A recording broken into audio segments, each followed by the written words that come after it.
The Law of Self-Defense content you are about to enjoy is presented for general educational purposes only. It does not constitute legal advice.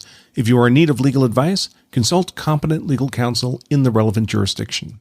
Welcome, everybody. Welcome to this week's Law of Self-Defense News and Q&A show for December 17th, 2020. Another Thursday, another Law of Self-Defense News and Q&A show. For those who may not know, I am attorney Andrew Branca for Law of Self-Defense. Thank you very, very much. That's greatly appreciated. Come on in, folks. Make yourselves comfortable. If you're watching this live, not if you're watching the recorded replay, but if you're watching live, especially on Facebook or YouTube, if you could please leave a comment with your city and state, that would be appreciated. Provides me with some useful geographical context for my commentary today, and helps encourage those social media algorithms to spread word and help us grow the Law of Self-Defense community. Also, if you're on Facebook, you can please click that like, thumbs up button, click that share arrow. That would also be greatly appreciated. And if you have family and friends who you think could benefit from being hard to convict, as you're all learning to do today in our News and Q&A show, I'd appreciate your help in letting one or two of them know about the show so they can join us as well and learn the actual law of self-defense. So this is our only open access content that we produce each week. You do not have to be a Law of Self-Defense member in order to access the Thursday News and Q&A shows, either in their live form or recorded playback form. Most of the content we produce, however, is restricted to our members. The good news is membership is super inexpensive. It's only about 30 cents a day, and you can try it out for only 99 cents for a 2-week trial membership. If you decide within that 2-week period you don't like what you're getting, we'll give you a 200% refund on request. If you do like what you're getting, and most people do, we have very few members ever leave, thankfully. We appreciate that support. Again, it's only about 25 or 30 cents a day to be a Law of Self-Defense member and access our hundreds of hours of educational videos, members-only podcast, and text legal analysis in which we translate all the legalese of use of force cases into plain English, as we'll do in today's show as well. So we'll cover some events that have been in the news.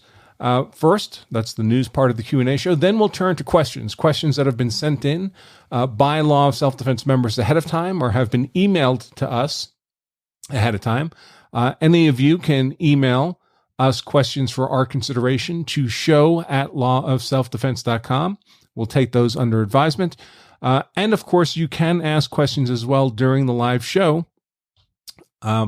Just put them in the comments, and before we close out the show, I'll scroll through and do my best to answer the questions that have been submitted within the constraints of allowable time. We do try to keep the show to just under an hour.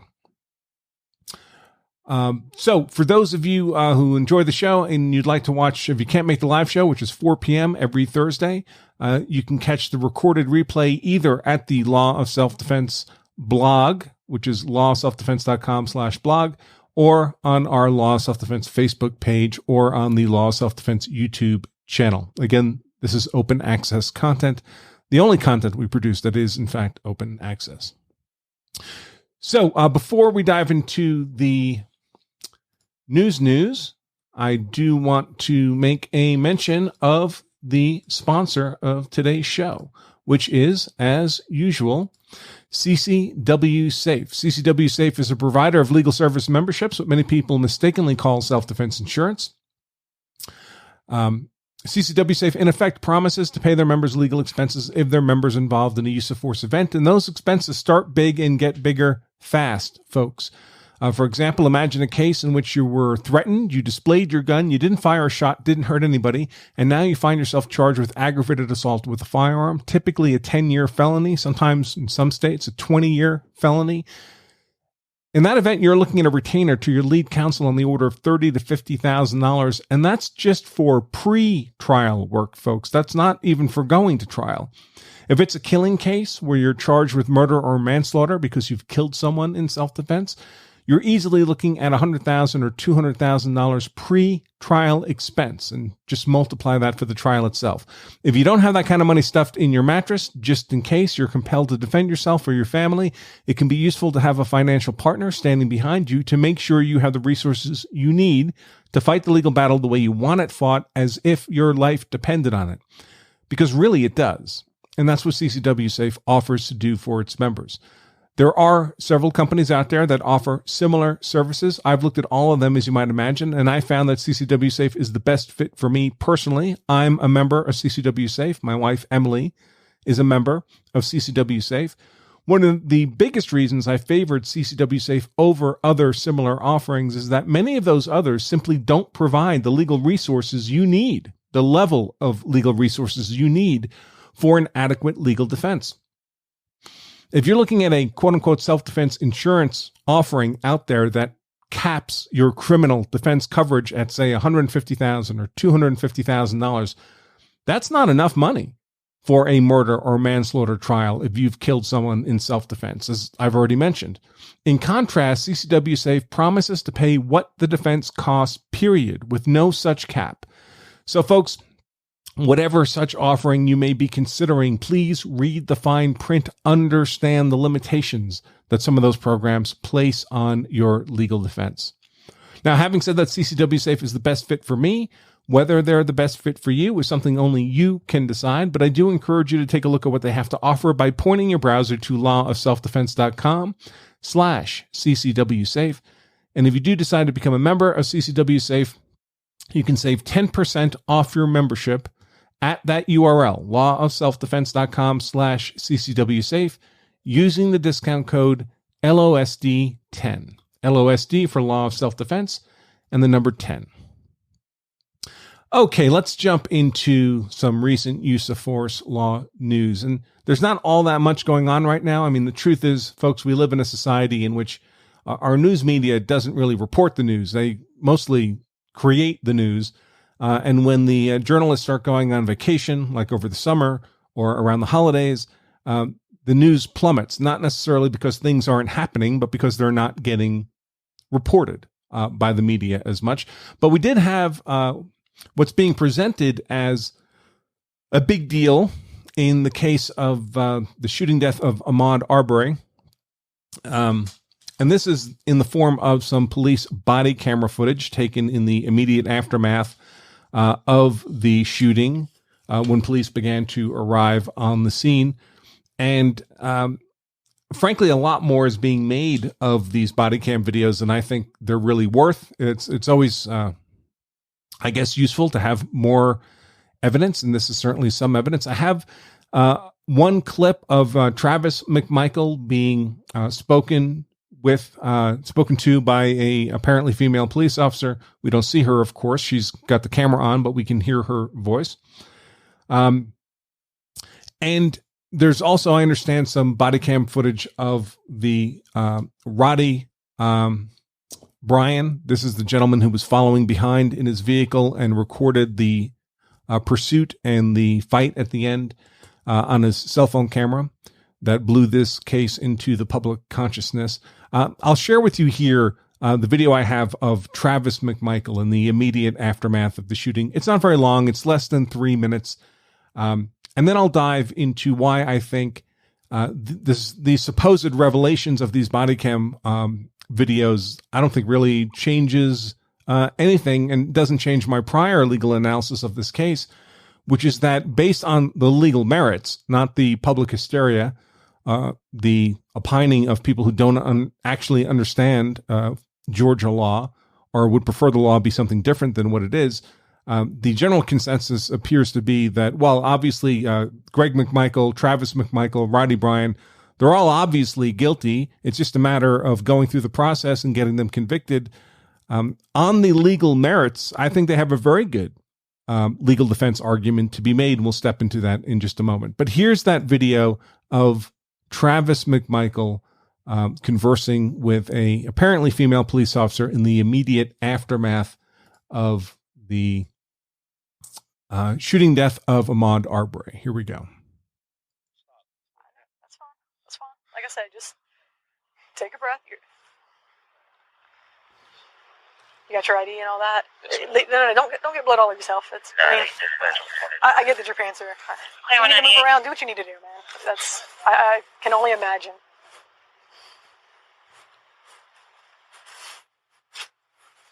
You got anybody who wants to call for you? I live right there. We've had break-ins. Okay. And my gun's stolen. Okay. And we called him the other day, and Dad was outside and saw him running by, and the neighbors pointing and everything. So saw who running by? Him. Okay. So we run out to stop him to talk to him. Mm-hmm. He took off running. He never did. Stopped. He come out of the truck running at us. I told him stop till he hit me. I had nothing to do.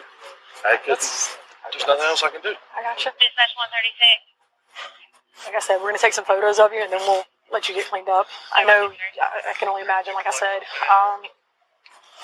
you're also. We're going to give you a ride to headquarters. You're going to talk to some investigators. Everything's got to be done right. I know. Okay. I want it done right. I got you. So. It just doesn't look good. I mean, it just shot me. Last thing I've ever done want to do in my life. Trust me, can truly understand that. I'm playing with my kid. Next thing you know, this. Oh. Me or you? This is mine. Do you have any bruises or any marks on you or anything? Do you need the squad to check you out? No, I just heard you said hit you. He struck me a few times. Okay, well let him look at you. Okay. Do you have where were you struck? Face. Okay, that's fine. Just let me. Like I said, we don't want to miss anything, you know. Let's do that. This is you right here. This house. The house straight across from the gentleman right there. Okay. And then that's my father. He was with me with this whole thing.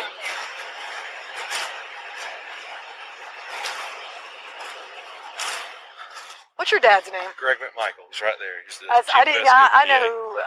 I didn't even. I was like, wait a minute. I'll be honest. When you pointed at him, I just saw him standing over there.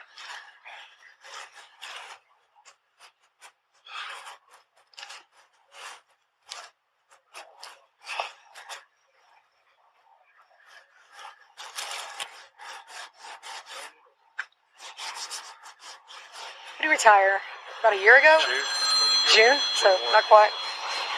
Yeah, that's about all we really need to share of that. So, folks, I've done a lot of analysis on this case already. It's all collected at this one URL, lawofselfdefense.com/Arbery. That's ARBERY. Some of it's open access. Some of it is restricted to members only.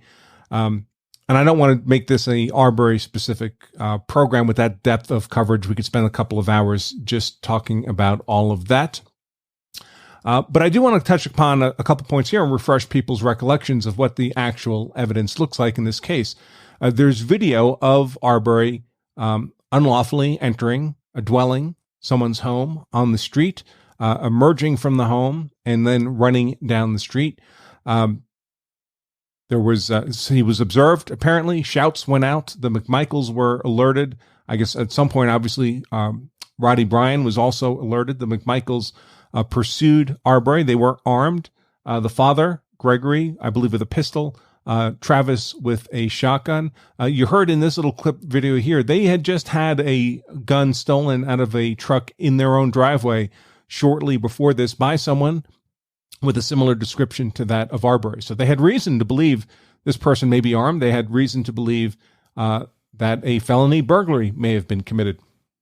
Now, I don't believe any of that is controverted by anybody, not even by the prosecution. So there is, however, a lot of misconceptions, misperceptions, misunderstandings of the law here. So, for example, in terms of Georgia burglary law, and you can find this in Georgia statute 16-7-1, I've heard many people say that, well, Arbery couldn't have committed a crime. I mean, he didn't take anything from the home. He didn't commit a forcible entry. In fact, the home was under construction. It wasn't even occupied. Well, folks, none of that is required for felony burglary under Georgia law. In fact, I'll read the relevant part of the statute to you.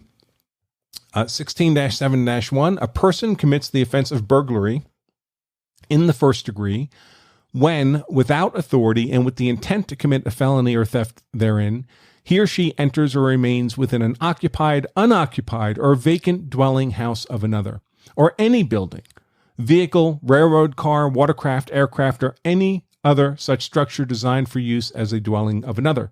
A person who commits the offense of burglary in the first degree shall be guilty of a felony, and it happens to be a felony good for up to 20 years under Georgia law. So nothing needs to be taken. All that the burglary statute requires is an unlawful entry with the intent to commit a crime inside. So if someone unlawfully enters and they intend to steal something, well, then it doesn't matter whether or not they actually stole something. It doesn't matter whether there was anything to take or they fled with any property in their possession. The actual taking of property is not required to be guilty of burglary. It's just the unlawful entry into the dwelling, any kind of structure, with an intent. Now, how do we know what Arbery's intent is? Well, of course, we can't really. I mean, we can make inferences. He did have an apparent criminal history of theft. I don't know if that would have been known to the McMichaels or not. If it would have been known, it could be relevant. Certainly, they say right here in this video that they were aware of other thefts in the community. They were aware of property, a gun specifically, being stolen from their own vehicle. So thefts were happening. In fact, they had been asked by the local police department to keep an eye on this particular home, which had apparently been subject to burglary before. And again, I don't believe any of that is contested by anybody, including the prosecution. But it doesn't matter what his actual intent was, which we can never know, of course, because now he's deceased. What matters for our purposes is, did his conduct create a reasonable suspicion that a burglary could be committed? Because that is what's required to trigger the privilege of the McMichaels and Brian to execute a citizen's arrest. Now, there's a lot of misperceptions around this area of the law, too. A lot of people are saying things like, well, before you can make a citizen's arrest, the crime for which you're arresting the person has to have been committed in your presence. You have to have seen it. No, not under Georgia law. It's not required that an actual crime was actually committed at all in order to trigger the privilege to commit a citizen's arrest under Georgia law. This is the relevant part of in fact, this is the entirety of Georgia's citizen's arrest statute, and it happens to be statute 17460. Whenever I reference a statute, folks, or a court case or anything like that, you can be sure that I'll link it in the text version of today's content. But here's Georgia's grounds for arrest, citizen's arrest law, private arrest law, 17460, quote, a private person may arrest an offender if the offense is committed in his presence. So if a crime is committed in presence, you can do it, make the citizen's arrest, or within his immediate knowledge. That's an alternative trigger for citizen's arrest, alternative to committed in presence. So that tells you right there that committed in presence is not required.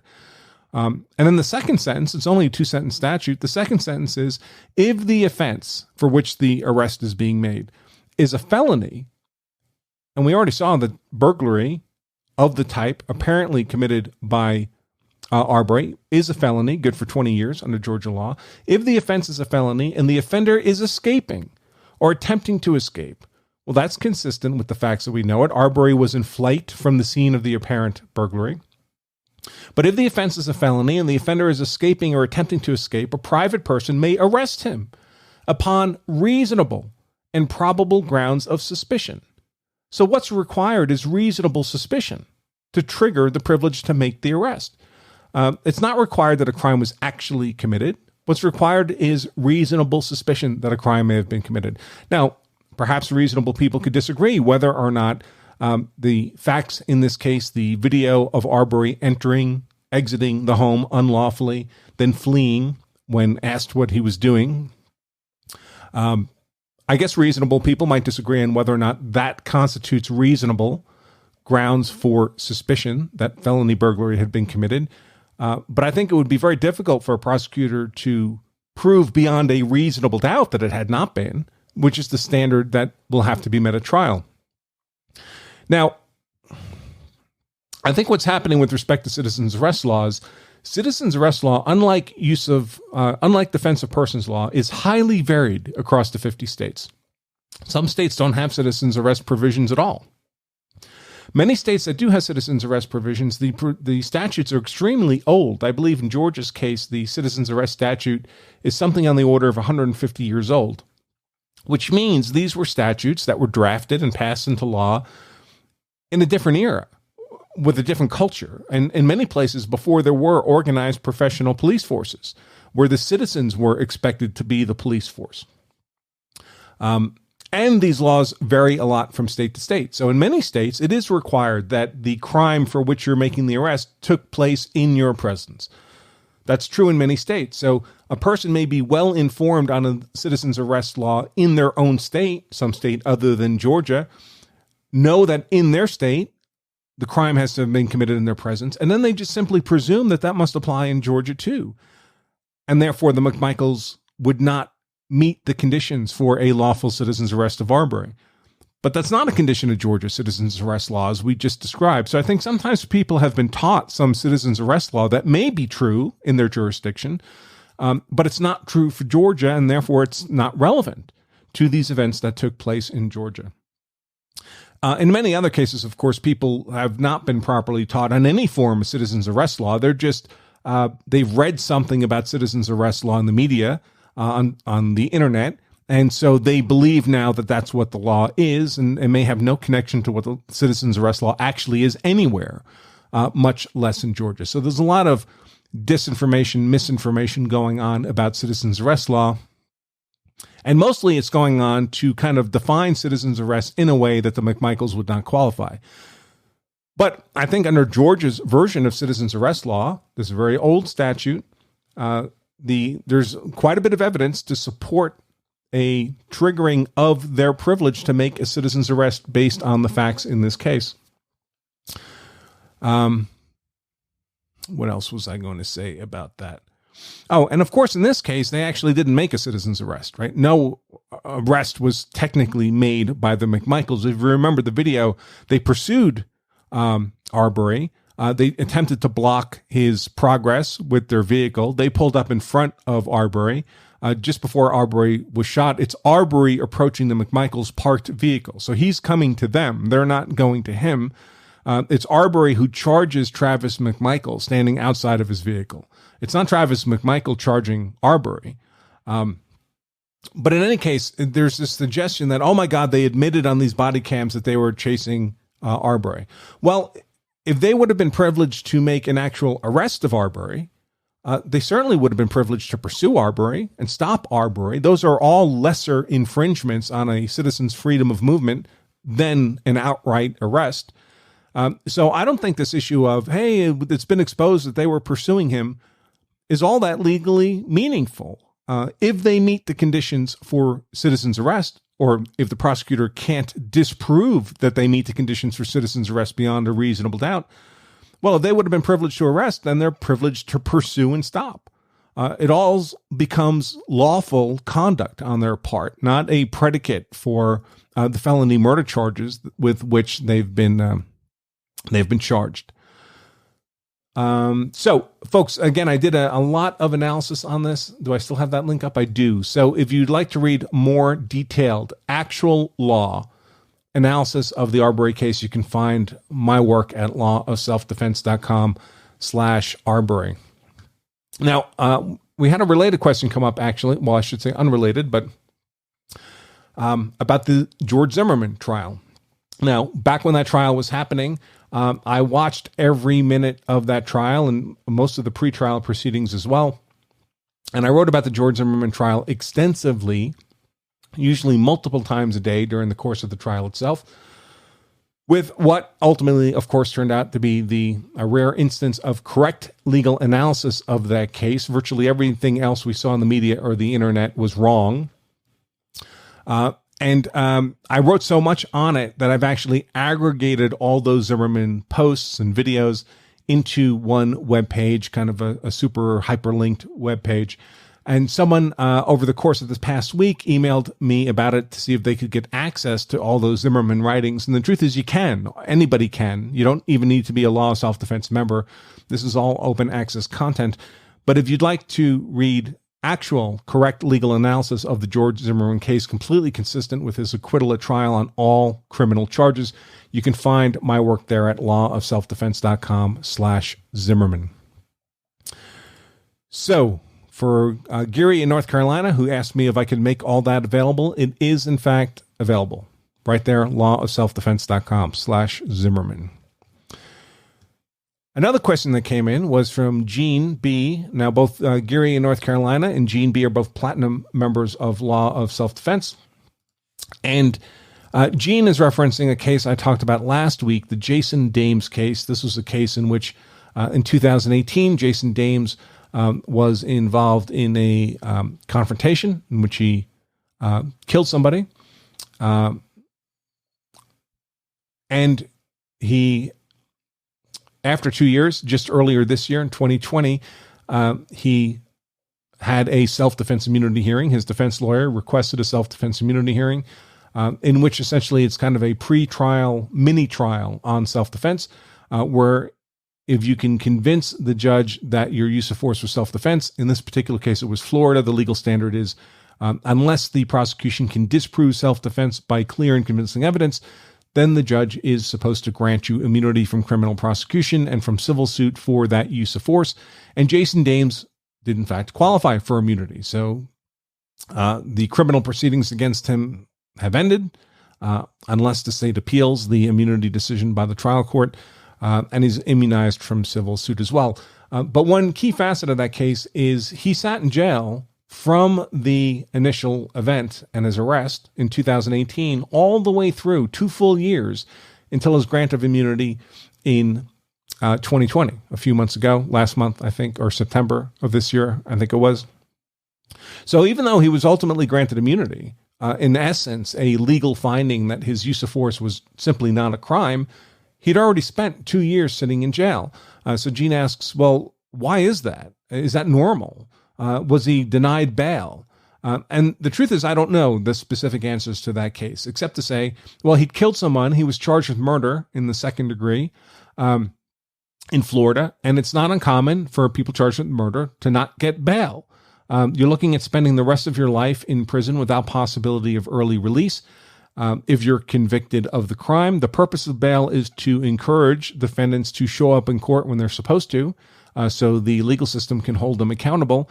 But if you're looking at life in prison without possibility of early release, there's a pretty powerful incentive not to show up in court when you're called. And it's often felt that no matter how much bail is asked for, if someone's able to come up with whatever that money is, then they might just decide to become a fugitive and not come back to court. It's also possible he might have been offered bail and couldn't make the bail. Bail in a murder case is often hundreds of thousands of dollars, often more. And now you've got to come up with that money. In the case of Kyle Rittenhouse, for example, his bail was $2 million. And he was able to come up with that, and he's been released on bail. But that took extraordinary efforts by many people to pull together that enormous sum of money, as you might imagine.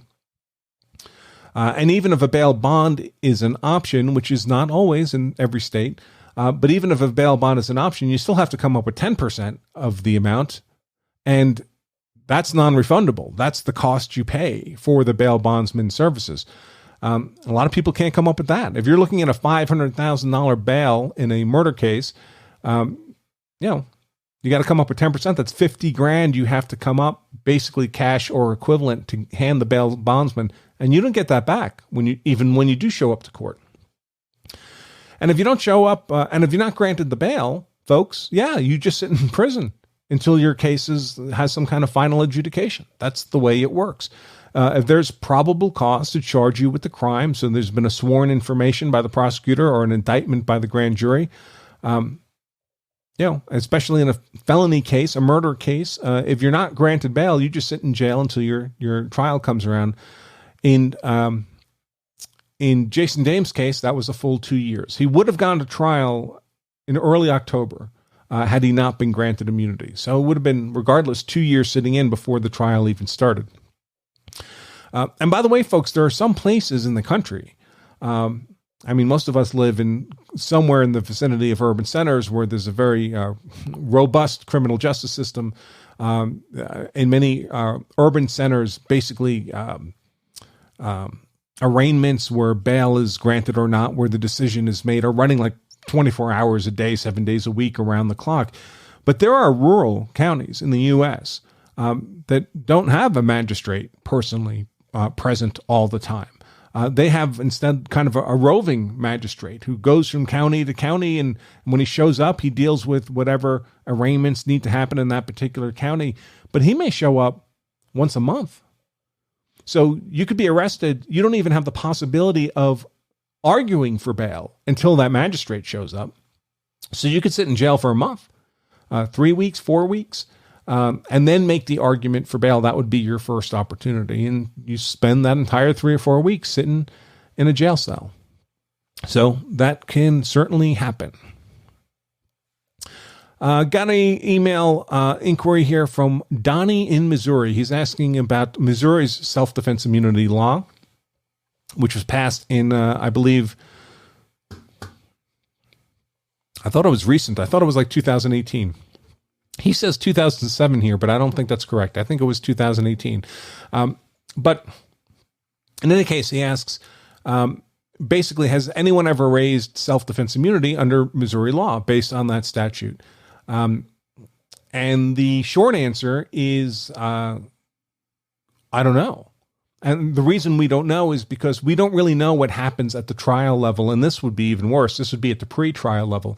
So I'm sure someone local to the Missouri criminal justice system, or who wanted to put in enough effort, it might have to be done county by county, could look and see what kind of motions have been filed and if any motions for self-defense immunity have been filed. It's been 2 years, so I expect someone's taken advantage of the option to pursue self-defense immunity. But there's no easy way for that to be searched, like on a Lexis or Westlaw database, for example. Unless there's a self-defense immunity issue that ends up being appealed to the appellate courts. The appellate court decisions are captured by Lexis and Westlaw. And I did take a look at the appellate court records for self-defense immunity before we started today's show. And there were only 3 cases that mentioned self-defense immunity at all. 3 appellate court decisions that mentioned it. But I'm not sure they were really immunity cases, because every time they mentioned immunity, they also mentioned at the same time the general self-defense statute. And I think it may be a habit of the courts simply referring to both simultaneously, self-defense and the self-defense immunity statute, even when it's really not an immunity issue at stake. But no, not a robust appellate record by any means touching upon self-defense immunity. And this happens a lot, folks. So one thing to keep in mind, we know the law, the court decisions, the case law based on appellate court decisions, but appellate court decisions take years to come to fruition, to completion, years from the event in question. So anytime there's a new law passed, the law's passed, then somebody's involved in an event that may involve that particular statute. Then they have to go through the whole pre-trial process. They go through trial, they get convicted, they appeal their conviction. And then only then do we begin to get an appellate court record relevant to that new statute. And that can take years from happening. And until that happens, we don't actually have case law on that statute. And until you have case law on a statute, I would suggest you don't really know what the statute means just from reading the black letter law of the statute, because it doesn't mean what the legislature might have hoped it would mean when they drafted it, passed it into law, the governor signed it. It means ultimately what the courts say it means when they interpret and apply that statute to real people in real use of force cases. But we don't have much yet in Missouri about how that will ultimately shake out. Largely, I think, because there just hasn't been enough time. It's only been a couple of years, I believe, since the immunity law was passed in Missouri. Okay, let me see what else I have here. Not too much for... There were a few other things in the news. Now that I think about it, let me pull up a couple of those. Let's see. Okay, well, there were a couple of cases, news stories in the last week involving purported claims of self-defense where somebody was shot and killed. These are two separate events. One of them occurred just outside a pawn shop. And I believe in, let's see, where's the pawn shop?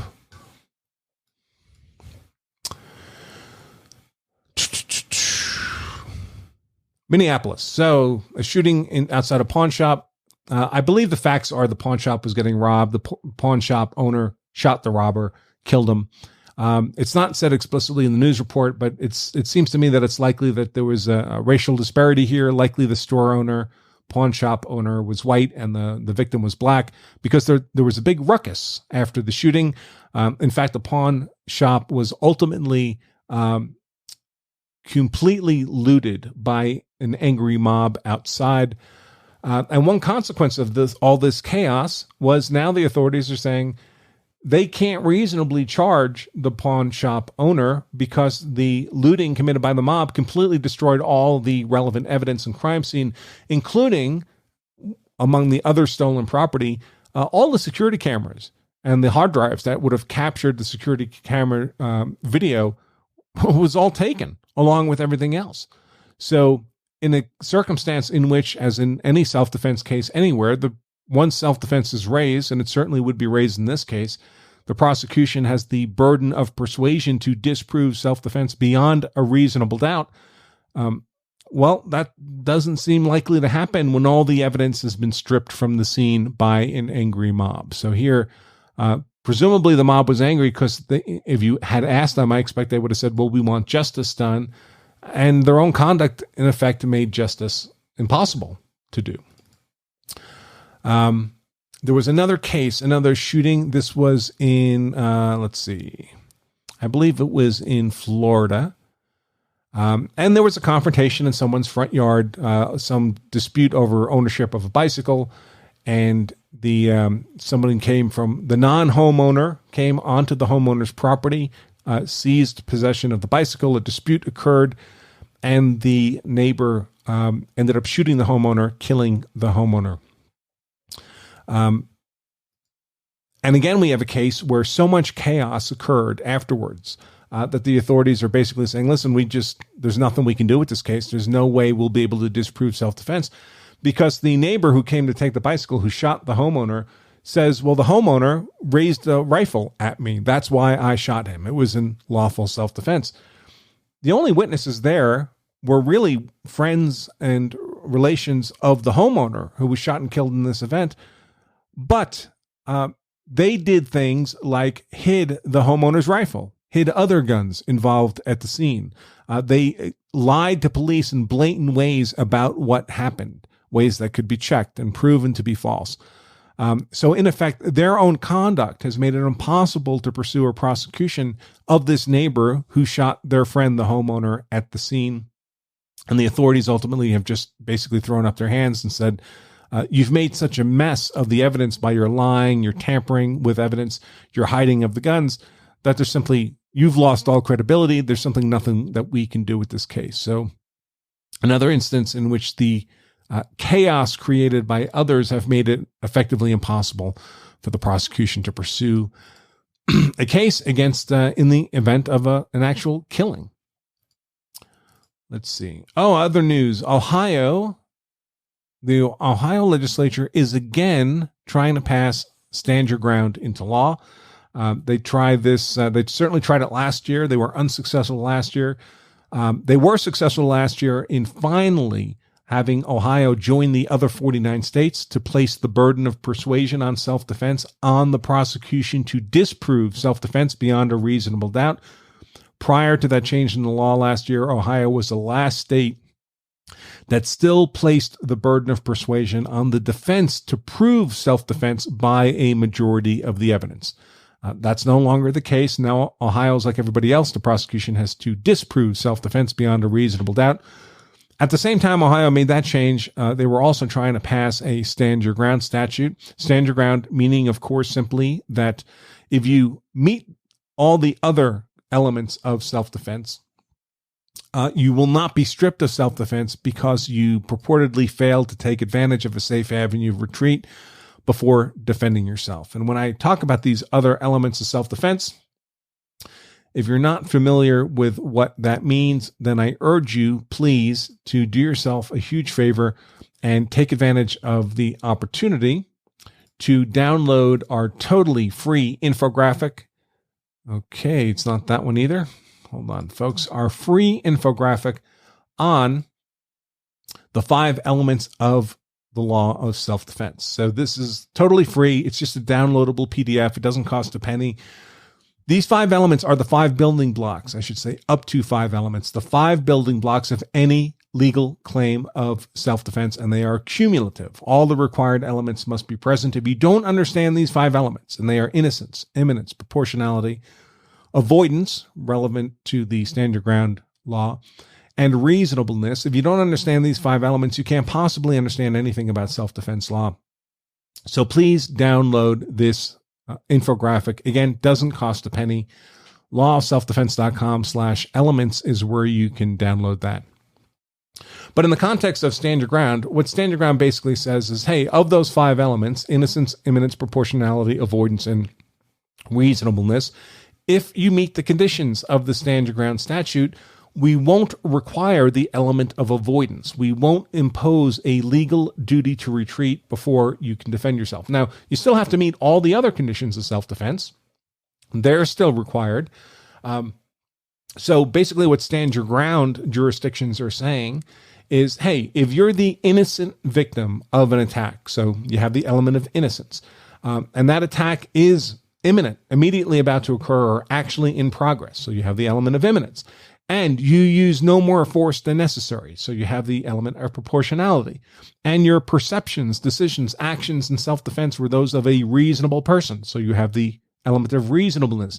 If you meet those 4 conditions, innocent victim of an imminent attack, you use no more force than necessary, and your conduct was reasonable, we're not going to put you in prison for the rest of your life because you arguably first failed to take advantage of a purportedly safe avenue of retreat. The duty to retreat states, and right now Ohio is still among them, take the opposite view. They say, hey, even if you are the innocent victim of an attack that's actually happening or imminently about to occur, you use no more force than necessary, and your conduct's otherwise reasonable. If we think you had a safe avenue of retreat and you didn't take advantage of it, we're going to put you in a cage for the rest of your life. So stand your ground states don't take that position. They say, hey, we're not going to require as a legal duty your effort to retreat before you can defend yourself against this unlawful, imminent, deadly force attack upon you. So that's all stand your ground really means. And now Ohio is again making another legislative effort to pass this into law. I believe the last time they passed it, but the governor vetoed it. I could be wrong about this, but I don't think so. In any case, I certainly wish them luck. Next, Ohio and every other state that doesn't already have it should pursue self-defense immunity provisions as well, which I think are even more important, really, than stand your ground. Okay. What else do we have in news? Oh, also on stand your ground, other news. Texas, of course, supposedly, is trying to do the opposite of Ohio. Not really, but there's one politician in Texas who has drafted legislation that would reimpose on Texans a legal duty to retreat, make Texas a duty to retreat state. Now, in the last 20, 25 years, there's been a whole bunch of states, about half the states, that have transitioned from being duty to retreat states to being stand your ground states. And there's been no states that have gone the other way. So no state that either already was or became stand your ground has gone back to imposing a legal duty to retreat. But stand your ground laws are often badly mischaracterized by certain fragments within our society, and particularly by the media, as if it were some kind of license to murder or license to kill, or all you need to do is be frightened and you can shoot somebody in the face, which is, we've already discussed, of course, is not what stand your ground means at all. All it does is remove that legal duty to retreat. You still have to meet all the other conditions for self-defense. So in the last 20 years or so, there's been, I don't know, a dozen states that have transitioned from duty to retreat to stand your ground. None have gone the other way, but it's often perceived by some politicians as being politically expedient to make noises about doing away with stand your ground because of its mischaracterization as this kind of license to murder. And usually they suggest, without any evidence, because no such evidence exists, that stand your ground favors the white demographics in their political jurisdiction to the detriment, to the cost of minorities in their jurisdiction. There's literally zero evidence for that, but it's become politically popular to make that argument. So what's this legislature in Texas, this legislator in Texas doing here by proposing to strip Texans of their stand your ground rights and impose a legal duty to retreat? Is she really thinking that in Texas she has any reasonable possibility of getting this law passed? I would suggest not. I would suggest she's doing this purely for political and propaganda purposes. And frankly, it's a smart move. By coming out against stand your ground, she's immediately in the favor of people like Michael Bloomberg and all the billions that he spends on gun control types of efforts, which I would characterize repeal of stand your ground as being. If they can't take your guns, they'll take your privilege or constrain your privilege to use force in self-defense. And she got herself a national name recognition from this stunt. So she's raised her political profile enormously in both Texas and nationally. And now she'll be getting favored glances from billionaires who like to engage in gun control and anti-self-defense efforts. So from her perspective as a politician, it was a smart move politically for her.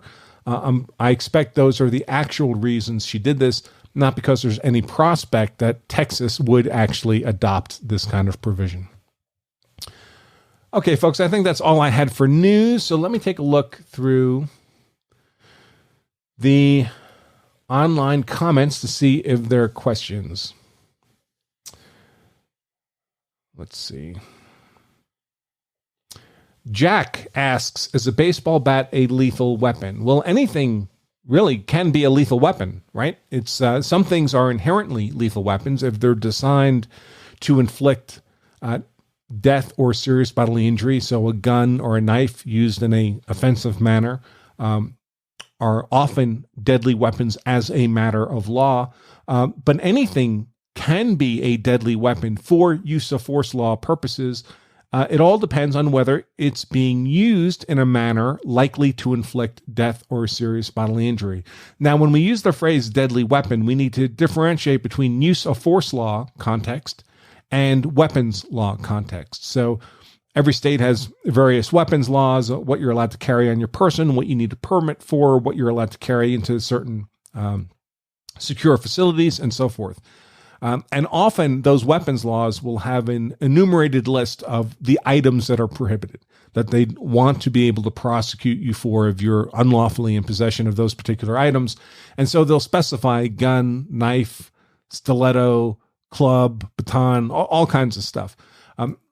But using the phrase deadly weapons in that weapons context is different, much more specific, often enumerated, different than the use of the phrase deadly weapon for use of force law purposes. For use of force law purposes, a deadly weapon is really anything being used in a manner likely to inflict death or serious bodily injury. So a baseball bat being used to play baseball is not a deadly weapon for use of force law purposes. But if it's being used to hit somebody in the head, then it's being used to inflict death or serious bodily injury. Then it is being used as a deadly weapon.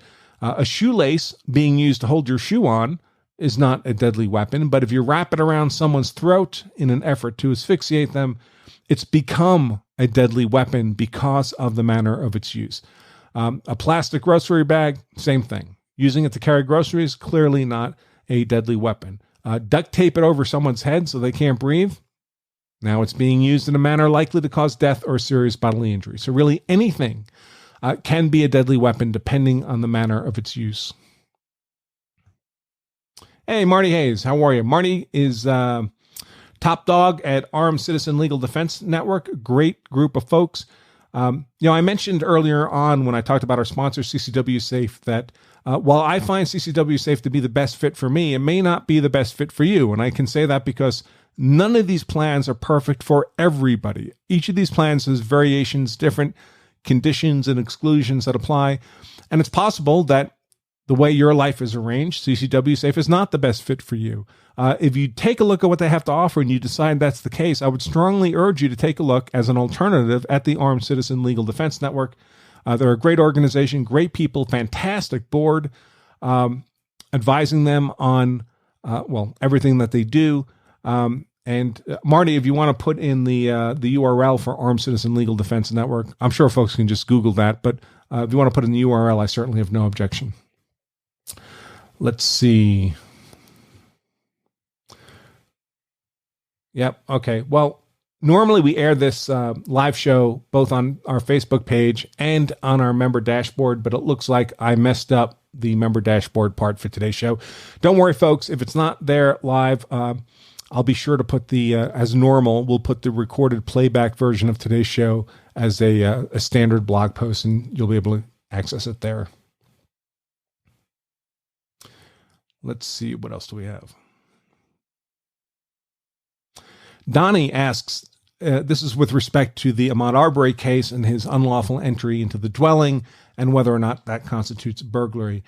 Does the unlawful entry imply the intent to commit an offense after the entry? I haven't looked at that closely in Georgia law, Donnie, but I would suggest not, because they're presented in the statute as two separate elements of the criminal charge.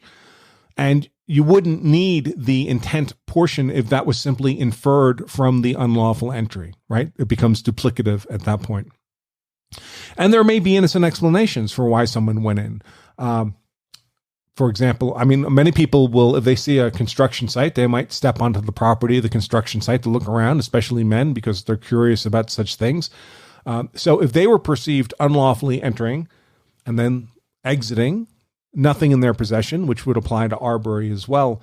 But if they were stopped and asked what they were doing, they said, "Hey, I'm just interested in construction sites, was just looking around to see what was going on." All right. Well, they don't look like there was an unlawful entry, maybe a simple trespass, but no apparent evidence consistent with an intent to commit a felony on the property, to actually steal items from the dwelling. So then you wouldn't have the felony burglary. So I would think you'd have to demonstrate both. But again, remember here, it's not required on the part of the McMichaels or on the part of Roddy Bryan that they had absolute proof that Arbery was committing a felony burglary. What they needed is a reasonable suspicion that he might have been committing a felony burglary under that Georgia felony burglary statute. And I think there's evidence to support that position. Competent, substantial evidence that the state will have to disprove beyond a reasonable doubt in order to overcome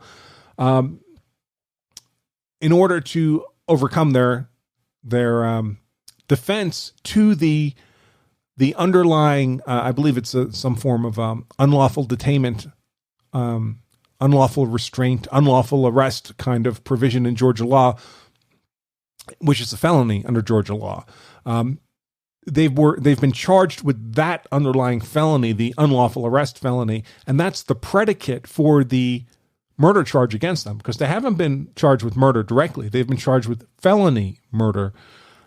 Frankly, I don't think they can be charged with murder directly, because it looks like the shooting of Arbery happened after Arbery attacked Travis McMichael and in the struggle over the shotgun. So I think they're afraid they can't prove an intent on the part of Travis McMichael to shoot Arbery with the shotgun. So they're not even trying for that. That's why they're going for felony murder. But to go for felony murder, you need an underlying felony. The underlying felony is this claim of unlawful arrest. But it appears to me there's substantial credible evidence to privilege the McMichaels to have made the stop. In fact, it's not even unlawful arrest. It's attempted unlawful arrest. So, but again, I think there's plenty of evidence to support the McMichaels' position that they were privileged to, if not arrested, certainly make a stop and ask Arbery what he was doing by unlawfully entering the property, which is, of course, what they say they were doing at the time Arbery charged them and fought Travis McMichael for a shotgun. Let's see.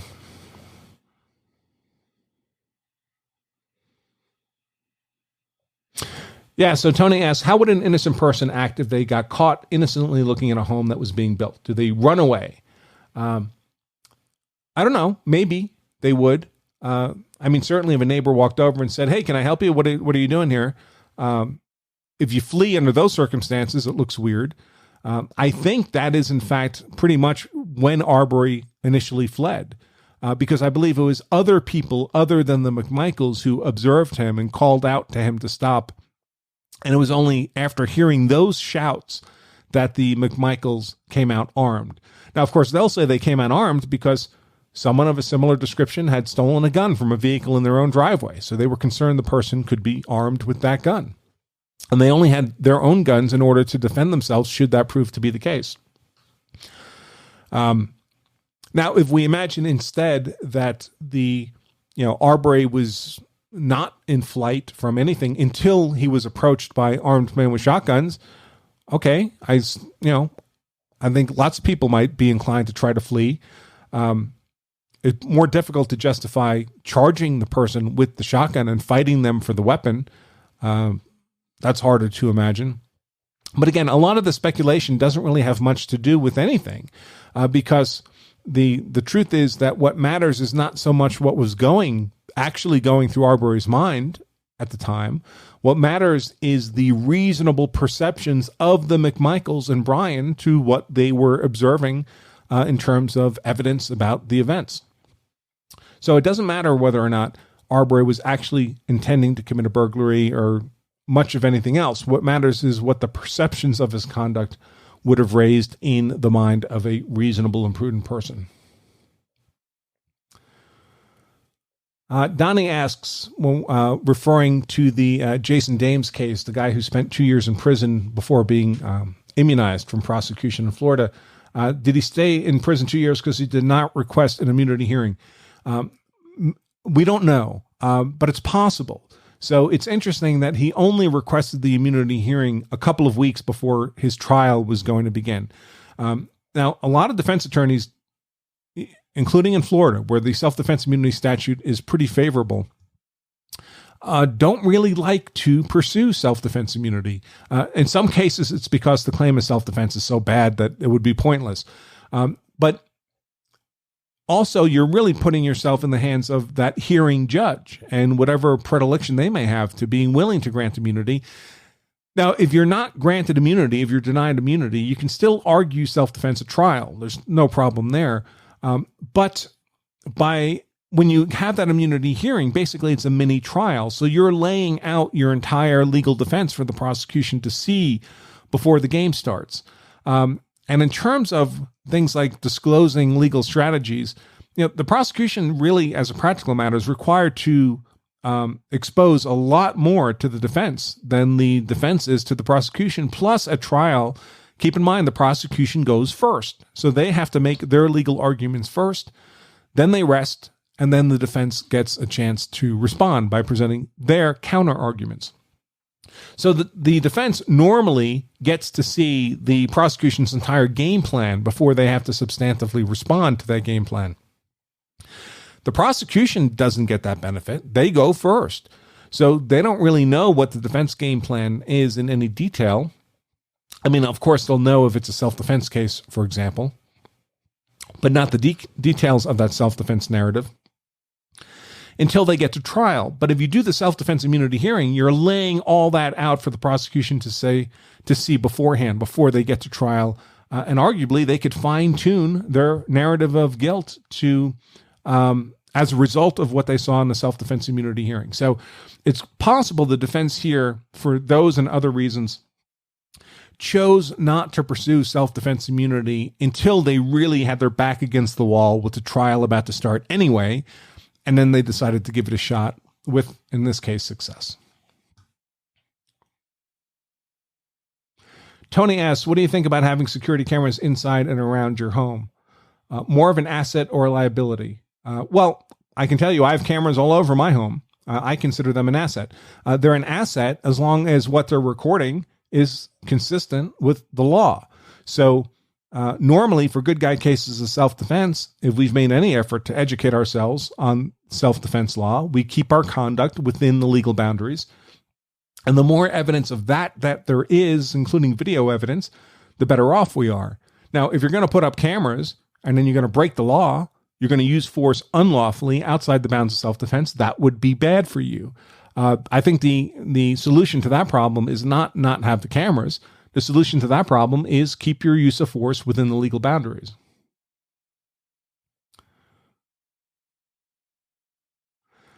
And Wesley asks, can you address the disparity of force rule?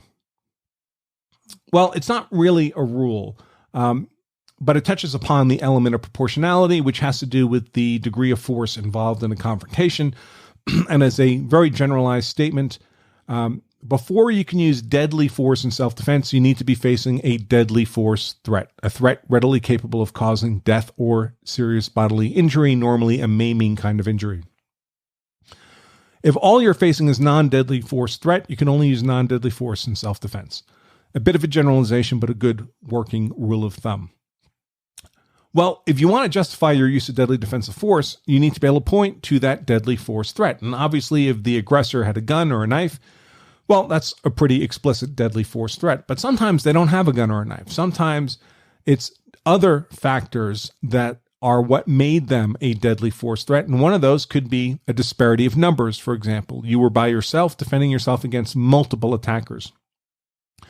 Or the person attacking you is much stronger or larger than you, or has an exceptional fighting ability you don't have.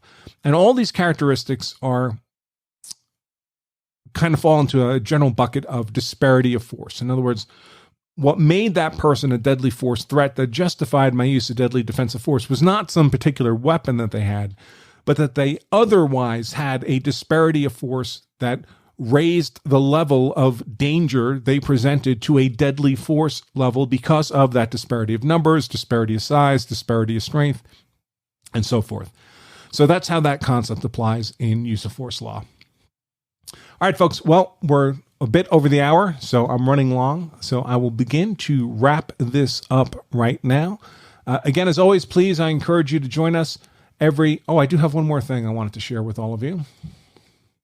Would be remiss, and that is our holiday sale. We're currently running a holiday sale on just about everything that we do, our books, our online courses, DVD courses, posters, hats, mugs, just about everything. Except our memberships. Our memberships are already only about 30 cents a day. They're at the normal price. But everything else, 25% off for the holiday season. You can take advantage of that. Get gifts for family and friends who you would love to be hard to convict as you are. And you can take advantage of that at lawselfdefense.com/holiday. You don't need a discount code. All the prices are already discounted. You'll see it. They'll just appear in your shopping cart at the correctly discounted 25% off price. And again, that's at lawselfdefense.com/holiday. All right, folks. Thank you very much for joining me here again. And until next time, please remember, if you carry a gun so you're hard to kill, which is certainly why I carry a gun, so I'm hard to kill, my family is hard to kill, you also owe it to yourself and your family to make sure you know the law so that you're hard to convict. Until next time, stay safe.